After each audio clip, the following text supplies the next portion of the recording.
Salut à tous, bon midi et bienvenue sur la chaîne 22. Merci de vous joindre à nous pour cette nouvelle aventure que vous propose la radio et télévision Caraïbes. L'invité du midi, une nouvelle émission, un nouvel espace pour commenter l'actualité, pour mieux comprendre les événements et déclarations qui participent à façonner nos quotidiens. Nous sommes donc très heureux d'être avec vous. Notre actualité, c'est quoi? C'est la finalisation annoncée par le gouvernement de la loi de finances de l'exercice fiscal 2018-2019 avec cette éventualité d'augmenter les prix des produits pétroliers, les prix du carburant sur le marché local.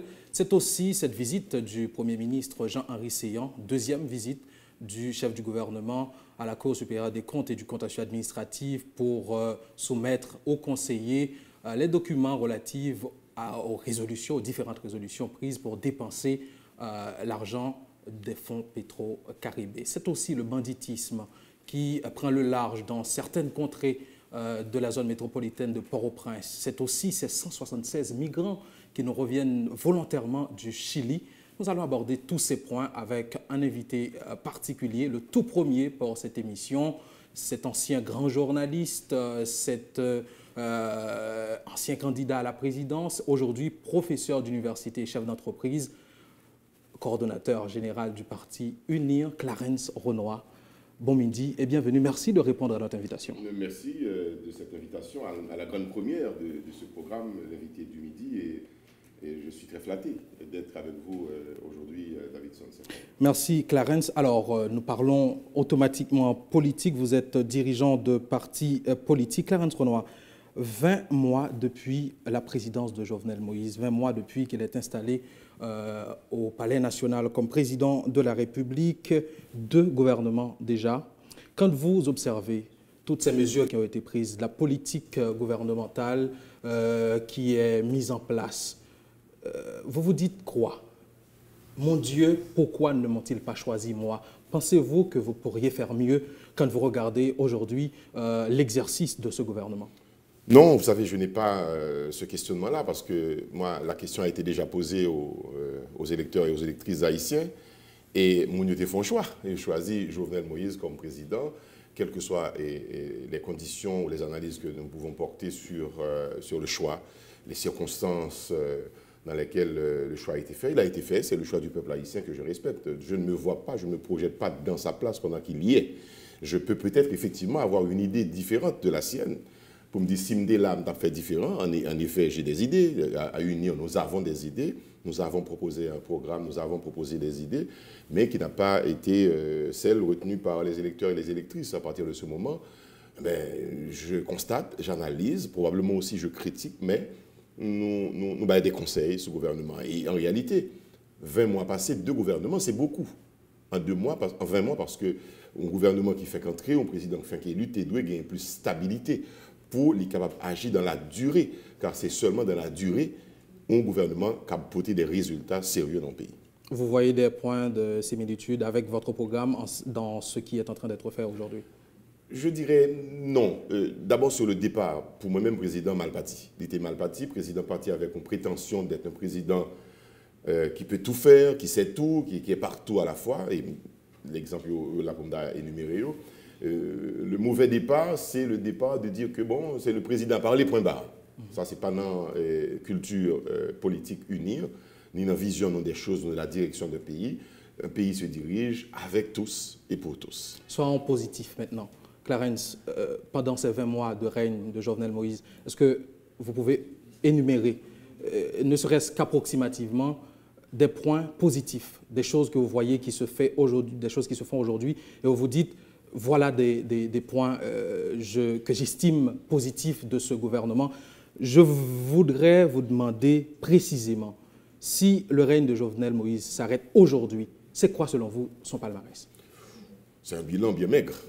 C'est un bilan bien maigre, il n'y a pas grand-chose à retenir, sinon, et bral direct, les balbutiements diplomatiques du président de la République, du gouvernement, qui fait que la diplomatie haïtienne n'a par contre côté le bralé. Nous avons des alliés traditionnels que nous avons abandonnés pour pas grand-chose, ou en tout cas pas pour qui ça, et qui probablement a des conséquences sur ce qui a passé aujourd'hui dans le pays. Nous gagnons une coopération sud-sud qui était fait des belles propositions avec de belles promesses que malheureusement que Jovenel héritait. Ce n'est pas Jovenel qui a géré Petro-Caribé, mais que nous mal géré nous-mêmes, que Haïti mal géré en général, et qui fait que les conséquences, c'est Jovenel aussi qui les porte aujourd'hui, qui traîne après lui le bilan de PHTK, puisqu'il est sorti d'un PHTK encore lui-même, donc il fait ses héritages liés. Donc il n'y a pas forcément grand-chose à retenir. Sinon, malheureux pour Haïti, le souhait que nous-mêmes dans l'Uni, on a fait. On a fait souhait que le président, une fois que l'entrée dans le palais national, il a fait démarche, aller lui-même vers ses anciens adversaires pour lui demander en nous chita pour nous garder la réalité pays ensemble. Parce que la réconciliation que vous promouvez. Vous voyez que j'en arrive. Et c'est ça pour moi l'essentiel pour Haïti. Ou pas qu'à diriger la maison d'Haïti sans qu'on pas réconcilier Haïtiens entre eux-mêmes. Il y a des forces contraires, des forces contradictoires. Il faut que vous rassemblez, essayez de comprendre Haïti et ensuite ou pas le diriger. Donc pour moi, c'était peut-être mauvais départ ça, en absence de sagesse et de compréhension, de maîtrise du dossier Haïti, l'Haïti politique. L'Haïti social, économique, nous tous connaissons, mais l'Haïti politique est compliqué. Et ne serait-ce que la lecture fine de ce qui passé pendant 30 dernières années, si le président était bien fait, il y a des erreurs peut-être que le pata commettre et malheureusement, il commet des erreurs. Et c'est malheureux pour Haïti parce que justement, Davidson, c'est fort, ou bonne opportunité pour me rappeler que UNIR, par ma voix, c'était le premier parti politique et premier ancien candidat à la présidence qui était relais dans la radio, parler et relais président élu a dit félicitations et bonne chance pour Haïti. Parce que nous voulons instaurer un régime démocratique, un règne de démocratie dans le pays, aux côtés les rapports entre les adversaires politiques ne soient pas des rapports de ennemi avec ennemi, mais c'est des compétiteurs. Et une fois la compétition finie, si nous saluons, bonne chance parce que la réussite de Jovenel aurait été aussi la réussite d'Haïti, des Haïtiens et donc de Clarence Tournois par répercussion. Rapidement, on date de référence 6, 7, 8 juillet, émeute contre intention gouvernement pour monter prix gaz là. En deuxième gouvernement, vini par voie de conséquence. Maintenant, ça où est fait là, je dis, il y a dynamique qui est installée après départ premier gouvernement, que ce soit au niveau exécutif, parlement et pouvoir judiciaire. Est-ce qu'on t'a dit qu'il y a une leçon qui tirait et que nouvelle dynamique ça allait marquer en rupture à partir des émeutes des 6, 7 et 8 juillet? Malheureusement, pour moi, début juillet, émeute 6-7 juillet, c'est le début de la fin anticipée de règne de Jovenel Moïse parce que c'est une mauvaise politique, une politique d'entêtement, une politique de fermeture sur soi qui fait que nous sommes arrivés dans 6-7 juillet. Parce qu'il y avait des signes évidents que ça t'a capable d'arriver. Et tu as gagné une manifestation qui t'est faite contre budget, que tu as eu les budgets criminels déjà. C'est un message clair que la population a lancé et le gouvernement pour te dire attention, le chemin, ça va prendre, il n'est pas bon. Changer, mais le président, pas attendre, il était continué dans le chemin. Donc, nous venons arriver dans 6-7 juillet. Malheureusement, les leçons n'ont pas tiré. Et bien que le président dit effectivement que, bon, on m'entendait où, on comprend moins le peuple là, mais mesure que le prend après, au comportement que le gars après, pas te montrer nous, que le une maîtrise de situation, que le une bonne compréhension qui est capable de permettre de changer de direction. Ensuite, où il y a une formation nouveau gouvernement. Mais en réalité, il n'y a pas eu de nouveau gouvernement. C'est un replâtrage assez moitié pour moitié, je suis capable de dire, de gouvernement qui remettait même dans la même place là toujours, et il n'y a pas eu de rupture. La rupture aurait été que des mesures drastiques, sévères, pour nous réduire les dépenses de l'État, réduire le gaspillage dans l'État, réduire le nombre de ministères déjà. Au contraire, nous allons augmenter les ministères avec 3 autres ministres qui viennent monter sous équipe ministérielle qui viennent là. C'en est trop pour un pays qui a des problèmes économiques, qui n'a pas de soutien international aujourd'hui et qui n'a pas qu'arriver et récupérer l'argent que doit récupérer dans taxes et dans impôts. Alors là, à ce moment-là, il y a des problèmes sérieux que qui est changé, qui y a un changement dans le nouveau gouvernement. Sinon, c'est du pareil au même, c'est blanc bonnet et bonnet blanc. Parlons un peu économie à présent, Clarence. Sur la deuxième année de Jovenel Moïse, économiquement, le bilan est catastrophique.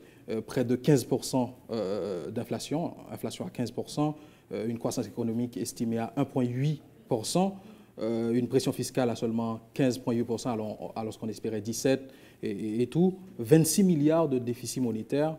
La goude qui continue à se dévaluer. Nous connaissons la situation. Ne parlons même pas de la balance commerciale. Alors, tout est au rouge, Clarence Renoir. Le gouvernement annonce un budget de 110 milliards de recettes et sur les recettes courantes avec des allocations considérables vers la santé. Donc, quand nous analysons le projet de Jovenel Moïse, sa politique, ce qu'il met en place avec ses collaborateurs, est-ce que vous estimez que ce gouvernement, dans sa vision de la politique, peut porter véritablement, comme l'annonce le ministre de l'Économie et des Finances, un budget à priorité sociale, axé sur le social? Est-ce que vous y croyez? Alors, c'est une bonne intention. Et parce que nous avons un pays qui est socialement injuste, qui laisse un pile monde derrière. Et l'État normal que l'État, que le gouvernement pense dans un budget à faire beaucoup plus de place au social pour apporter de l'aide à cette population, apporter de l'aide aux jeunes, par exemple, aux gens qui sont dans les quartiers défavorisés. Ce n'est pas sans conséquence par rapport au budget que nous gagnons, par rapport au type de l'État que nous gagnons, qui fait que nous gagnons, ça va passer dans le bidonville, ça va passer dans le quartier, des jeunes qui ont abandonné, qui pensaient que l'État n'est pas présent pour eux, donc il y a dans la délinquance, dans la criminalité et autres. Et en plus, des hommes, entre guillemets, d'État, utilisent cette vulnérabilité de la jeunesse. On va venir précisément Absolument. sur cette question, mais donc, on parle, par exemple, si vous permettez, du budget avec 26%, je vous donne un chiffre, 26% en termes d'augmentation pour le budget de la santé notamment. Et c'est un secteur aujourd'hui assez laissé pour compte. Donc, un projet, un budget social pour la population, avec notamment des considérations pour la santé, je viens de le citer, l'éducation et des projets, on annonce des projets à part entière pour supporter la population, aider à réduire un peu cette précarité grandissante. Est-ce que ce gouvernement-là peut apporter vraiment un projet social? C'est une nécessité. Maintenant, savoir si le gouvernement peut supporter c'est d'ailleurs le budget. Est-ce que le budget peut supporter la vision sociale du gouvernement? C'est une autre question. Mais la nécessité de s'adresser aux couches majoritairement défavorisées de ce pays pour que l'État vienne en aide, l'État soutenu, c'est normal. Maintenant, ça ne peut pas être la règle. Le budget ne peut pas être un budget social parce que le budget doit être un budget d'investissement. Il faut qu'on rentabilise le budget. On parle de 15%. Voilà, il faut qu'on rentabilise dans les investissements importants et sérieux qui peuvent permettre qu'on fait comme pour maintenant au service social. Là. Mais on ne peut pas budgétiser ou bien réserver une forte partie du budget à faire du social. C'est presque du perdu. C'est la perte que liée. Pas perte parce que c'est l'investissement dans l'humain, c'est bien, mais les pertes en termes de rentabilité économique et financière. Donc nous devons avoir un budget qui, oui, adresse les problèmes sociaux, mais en même temps tout, qui agressivement pour chercher à rentrer l'argent. Un bon exemple simple. Pour que ça, l'État pas dit, oui, pour me capable de faire social là, je vais instaurer une taxe, par exemple, sur les routes nationales, pour me faire machine qui circuler, payer une monnaie. Ça aurait les tolls aux États-Unis ou dans d'autres pays. Sous fait ça, ou récupérer l'argent, bien géré, bien contrôlé, pour adresser les problèmes sociaux. Mais il faut qu'on investisse dans la construction de routes, dans de bonnes routes, mettez dans la signalisation, etc., pour que les gens qui utilisent les routes là-haut fassent en sécurité. Il faut qu'il y ait des postes de sécurité et tout. C'est un ensemble. Et pour qu'il y ait un gouvernement pas augmenter la surveillance frontière, nous, dans renforcer l'institution comme la douane, qui doit être présent dans la frontière avec crédibilité des agents douaniers pour rentrer plus l'argent, dépolitiser les zones douanières pour qu'ils soient zone de port.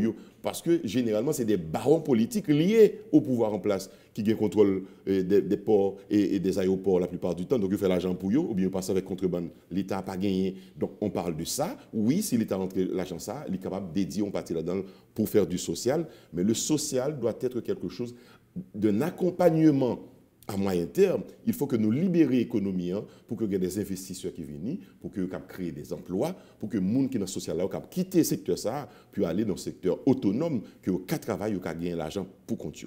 Donc voilà, ce n'est pas une recette difficile à appliquer. Et en plus là-dedans, ce qu'il faut rappeler, ce qui est le plus important, combattre la corruption, combattre le gaspillage dans l'État. Il faut que nous n'ayons pas besoin au président de la République qui a un cortège de 15-20 machines. Nous n'avons pas besoin au ministre de se déplacer pour le backup devant et puis une d'elles. On va faire court, là. Parce que, mais je termine là-dessus. C'est très important que nous gérions le pays avec moyen que le pays a gagné. On parle de 110 milliards de gourdes de budget pour un pays de 10 à 11 millions d'habitants. Recettes courantes et pour recettes courantes, je sais. Dons et autres. Mais voilà, on ne peut pas non plus s'attendre à ce que les autres pays nous soutiennent toujours dans notre budget. Il y a des conditions pour accorder ça aussi. C'est la bonne gestion, c'est la transparence, c'est l'absence de transparence qui fait que nous ne pouvons pas jouer ni tout. Et c'est aussi la lutte contre la corruption qui n'est pas faite de manière sérieuse et impartielle qui fait que nous ne sommes pas capables de jouer ça, nous pour nous joindre. Donc tout ça, c'est un ensemble de choses qu'il faut faire qui pour rassurer les partenaires étrangers pour aider nous d'un côté et que nous avons bien géré l'argent et aider nous. Et de notre côté, le pays aussi à qui nous sollicitons de l'aide, les Haïtiens, les Haïtiennes, les gens qui sont dans la rue à Cap Vendre, les gens qui ont des magasins qui payent des taxes, il faut faire avec conviction, avec l'impression en tout cas forte que l'État prend l'argent ça vraiment le servir avec lui, mais pas pour enrichir des individus qui viennent sous tête politique là, viennent dans l'État pour dépecer l'État. Absolument. Vous parlez de réduction des pensions. Ministre Ronald Descamps, ministre Finance, dans la première présentation il fait de projet de budget, il parlait véritablement de nécessité, si vous voulez, pour que gagne en réduction dans des pensions et ceci à tous les niveaux. Nous avons posé la question notamment sous possibilité pour réduire dans le budget parlementaire qui toujours fait des remous à chaque fois. Et en question d'ordre rhétorique, Clarence, si vous permettez, vous pensez que le budget ça, que le gouvernement voulait rationnel là, le fait que déjà dans nos perspectives d'élection en octobre prochain, ce n'est pas un moment pour les parlementaires saisir pour rendre l'opérationnel toujours, c'est-à-dire un petit peu plus en faveur de la population. Ça, c'est la bonne intention, encore une fois, parce que les parlementaires nous connaissent que eux-mêmes, d'abord, c'est tête. Et lorsque le parlementaire prend des cadeaux, on est capable de dire, des avantages, des subventions personnelles de 1 million de gourdes par sénateur, de 500 000 gourdes par député, ce n'est pas l'avantage de la population que ce Parlement travaille. Justement, nous avons besoin d'un sens de sacrifier ça dans la caille, les hommes d'État, les élus, nos élus, pour que la population soit capable de rapprocher. Parce qu'aujourd'hui, déconnexion que nous gagnons dans la population par rapport à l'État, et refus de la population gagne pour lui contribuer, ne serait-ce qu'à travers impôts et taxes à l'État, c'est parce que justement, on dit que les tenants du pouvoir, ceux qui sont à la tête de l'État, se servent de l'État pour s'enrichir de manière personnelle et honteusement personnelle, sans qu'on va garder la population qui est à côté. Donc, nous devons comprendre ça gagne aujourd'hui là, le mépris que la population a pour ce Parlement ou bien pour les élus en général. Donc, nous avons besoin d'un changement de paradigme, un changement de comportement là, qui est responsable de l'État, pour qu'ils créent confiance ça, puis auront état de méfiance qui gagne ça là, pour demain, que le pays nous diriger autrement, dans l'intérêt de tout le monde, mais aussi avec tout le monde. Absolument. On a fait un chapitre ça à Clarence Renoir pour me demander où, je dis à là, dans la même dynamique budget qu'a élaboré pour le prochain exercice là, exercice qui a déjà commencé, mais non sous un budget rectificatif. Et le gouvernement prévoit monter prix gaz là. Et monter prix gaz là, c'est sujet définitivement qui était provoqué 7, 8 juillet. Et je dis à la, si gagner éventualité ça que le gouvernement a tenté de convaincre que le pas qu'à passer au-delà, puisque là, il parlait de 20 milliards qui t'a perdu seulement parce que il n'y a pas de gain possibilité de rentrer l'argent que il était doué rentrer dans montée gaz là. Donc sujet à retourner sur table à Clarence. Et je voulais croire que le gouvernement a envie de dire nous que situation, contexte l'a changé, il a amélioré et donc il est capable de rebondir sur ce sujet ça. Et ou fait même analyse là? Non, il faut une analyse tout à fait contraire parce que pour augmenter, si éventuellement il est nécessaire pour augmenter, il faut que d'abord le gouvernement a analysé ensemble de champs qu'il a gagné pour faire, augmenter la pression fiscale là. Est-ce que nous répertorions assez? Est-ce que nous, de tous côtés, l'État a rentré l'argent, les rentrer? Est-ce que l'État fait combattre corruption, combattre contrebande, par exemple, pour l'entrée plus comme les immenses exonérations, etc. Et ensuite, on doit aller vers l'augmentation. Mais l'augmentation, quel en est le problème? Le problème est que aujourd'hui, ce gouvernement et ce président de la République n'ont pas d'autorité morale pour augmenter en Canadien. Parce qu'ils ont fait l'erreur de 6, 7, 8 juillet. Et ensuite, écoutez, quand un président est contesté par des élus pareils à lui-même, ça montre au côté une confiance qui rompt totalement entre le président et ses propres élus, et aussi entre le président et la population. Avec quel visage que le président ou le gouvernement va dire à cette population, à même augmenter gaz là. Et quand la population a regardé qui ça a passé dans les dépenses publiques là. Donc, une absence d'autorité, je dis là, qui a nécessité qu'il y ait eh bien, un autre pouvoir en place. Et je ne parle pas du départ du président de la République, mais mettons un type de relation de pouvoir pour permettre que nous ayons confiance population et là nous proposer pour nous augmenter une taxe si c'est nécessaire, eh bien, ça l'a fait. D'accord, pour exemple, si nous avons parlé d'augmenter les taxes, pour qui ça, l'État va le chercher, contrôler l'inspection des véhicules davantage. Son source d'argent normale, malheureusement, l'État pas travaille sur lui suffisamment pour que lui rentre plus l'argent dans le secteur ça. Moi, parler de secteur douanier, il y a d'autres champs de taxation encore ou d'imposition qui échappent à contrôle de l'État parce que l'État est totalement désorganisé, décrédibilisé. Et nous avons besoin de recrédibiliser l'État, rebattre l'autorité de l'État à sa vraie valeur pour que, effectivement, et à ce moment-là, on dialogue avec la population de manière permanente, nous sommes capables de dire pour qui ça nous oblige à augmenter et on taxe sur lui, par exemple, sur l'essence, qui va avoir des conséquences sur les familles les plus pauvres. Et ça, si c'est nécessaire, la population va comprendre. Absolument. On l'autre dossier rapidement, Clarence. Ou gain, ne serait-ce qu'une petite idée de la commission indépendante voulue par le gouvernement pour enquêter sur le dossier Petro-Caribé. Ouais, vous avez été consulté? Non, pas du tout, et je vois que c'est une erreur. C'est pourquoi une commission de consultation ou bien d'enquête? Et la population ne peut pas enquêter. La population n'a pas les outils techniques pour le faire. Il y a des techniciens de l'enquête. Et d'ailleurs, on va aller plus loin. Mais dans l'État, il y a des gens que l'État paye déjà pour faire travail. Il y a la Cour supérieure des comptes et du contentieux administratif, il y a l'ULCC, il y a l'UCREF, et il y a d'autres instances, organismes dans l'État qui peuvent faire travail ça. Maintenant, bon, problème de crédibilité, je vous dit tout à l'heure, c'est que personne ne croit plus en personne dans ce pays, et avec raison. Maintenant, on pourrait accompagner, la justice étant faible, politisée, etc., désorganisée, on pourrait accompagner, encadrer avec une commission internationale. Le président avait promis ça d'ailleurs. Oui, il est prêt pour le faire en commission internationale Tavini, pour venir et mener une enquête Petro-Caribéen qui est nécessaire. Dans ce cas, oui, on peut le comprendre. Mais avant tout, et Davidson s'informe dit ça, c'est très important. Avant tout, il faut que nous renforcions l'institution haïtienne, crédibiliser les gens qui vont occuper l'institution, pour nous avoir besoin de faire une enquête à l'intérieur d'Haïti pour nous mettre des experts internationaux là-dedans. Pourquoi?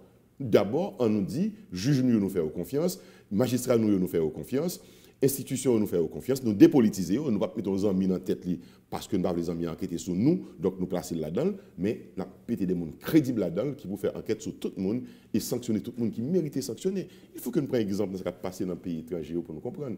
En France, 10 ans après qu'il quitte le pouvoir, Nicolas Sarkozy est toujours, entre guillemets, poursuivi par la justice. Il y aurait l'île devant le juge, il y aurait l'en correctionnel pour des questions de corruption. Mais il n'est pas pour attaquer la justice sous ça. Ce n'est pas juge, pas ennemi.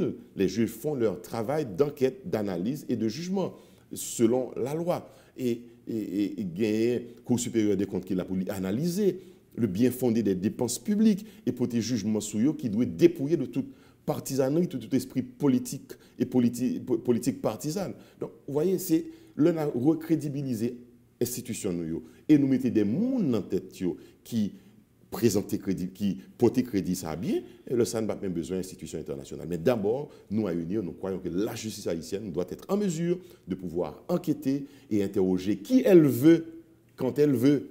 Est-ce que vous êtes en train de nous dire, procès Petro-Caribé, oui, mais pas tout de suite? Pas tout de suite, parce que dans la précipitation, on ne va pas arriver à aucune bonne conclusion.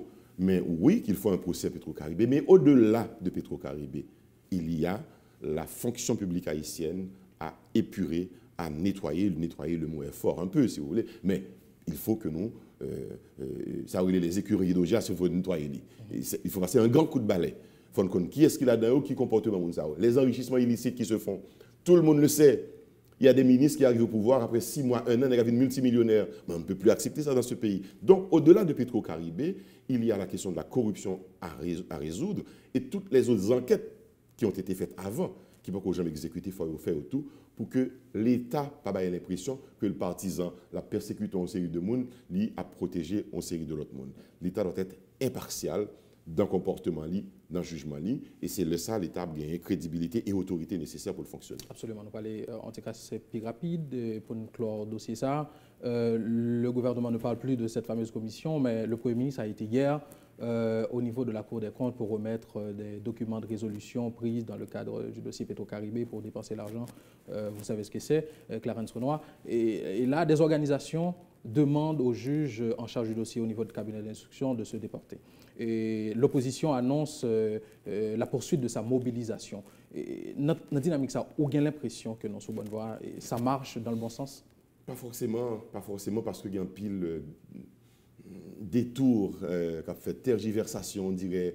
Nous pouvons entrer sous dossier véritablement parce que, bon, il y a des gens au pouvoir qui sont aussi impliqués là-dedans ou qui étaient au pouvoir, qui ont contribué à mettre des gens au pouvoir. Donc tout ça fait que, et ça, mon les vermicelles, ça, et fait que mon peur qu'il y a un fil qu'on tire, il remonter à des personnalités qui peut être inconfortables, très inconfortables, lorsqu'on a identifié. Mais il faut faire ce que la République demande. La République demande des comptes. Et nous n'avons jamais qu'à gérer Haïti bien si nous ne pas sanctionner de manière exemplaire et claire les gens qui participent à l'enrichissement illicite, dilapidation des fonds publics, surfacturation, détournement de fonds, etc. Mais écoutez, quand on sait qu'il y a des projets qui étaient prévus dans le cadre de ces résolutions, vous parlez des résolutions qui ont été remises à la Cour supérieure des comptes, d'ailleurs, été de remettre à la justice pour faire enquête là avancée. Quand nous connaissons la résolution, il y a des sommes d'argent importantes qui débloquaient et qui versaient à des firmes pour des travaux qui ont été faits, j'en fais travail là, et même des firmes de supervision de travail qui va faire la toucher, c'est scandaleux. L'opposition pense Comment peut-on tolérer ça? Que le président Jovenel Moïse représente des intérêts qui le met en mauvaise posture et il n'est pas en mesure de mener à bien, de permettre l'aboutissement de ce procès et demande qu'il s'en aille. Unir positionnel qui côté dans la dynamique. Nous ne pas positionner nous, le président, aller. C'est trop facile tout le temps pour nous demander au président sous 6 mois, sous 1 an, 2 ans pour l'aller. Ce n'est pas ça le problème du pays. Et si nous continuons à faire ce type de renversement intempestif, ça, on ne va jamais sortir dans problème économique grave que nous gagnons. Parce que c'est instabilité à créer. Cela dit, le président doit comporter tel que lui m'a aller. Là, c'est lui-même qui m'a dit parce que dans le comportement, dans la mesure que la prend, etc. Ça sont d'autres questions liées. Mais nous, dans l'Union, nous voulons que une démocratie stable qui est établie dans le pays à travers des gouvernements qui ont succédé une après l'autre, après ils ont fait terme, après ils ont fait mandat. C'est ça qui est plus bon.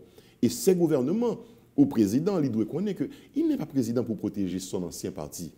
Non, il est le président pour protéger les intérêts de tous les Haïtiens. Et si les intérêts haïtiens ont trouvé entravés par ancien parti, ancien partenaire là, mon cher m'a émancipé de vous-même pour sanctionner s'il faut qu'on sanctionne.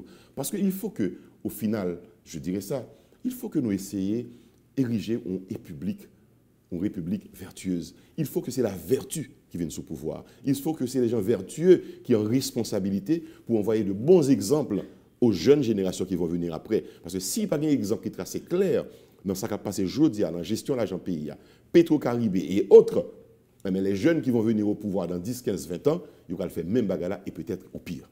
Clarence, une dernière petite question pour nous finir.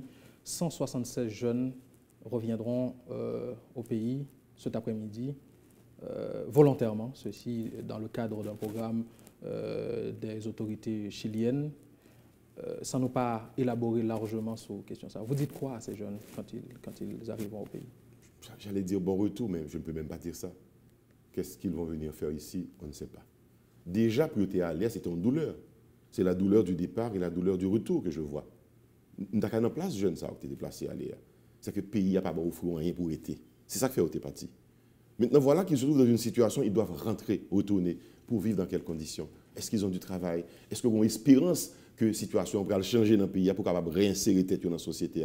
C'est une grande difficulté. D'où la nécessité, Davidson, pour que dans l'État, dans l'État, dans cette société en général, une démarche d'ensemble unitaire qui fait, une démarche de réconciliation, de compréhension, de dialogue, pour nous capables de résoudre le problème mieux, pour les jeunes ne pas obligés en masse comme ça, quitter le pays, et après, déception, puis après, retourner encore. Nous avons besoin d'assurer les jeunes et les nouvelles générations qu'ils sont capables de vivre dans le pays.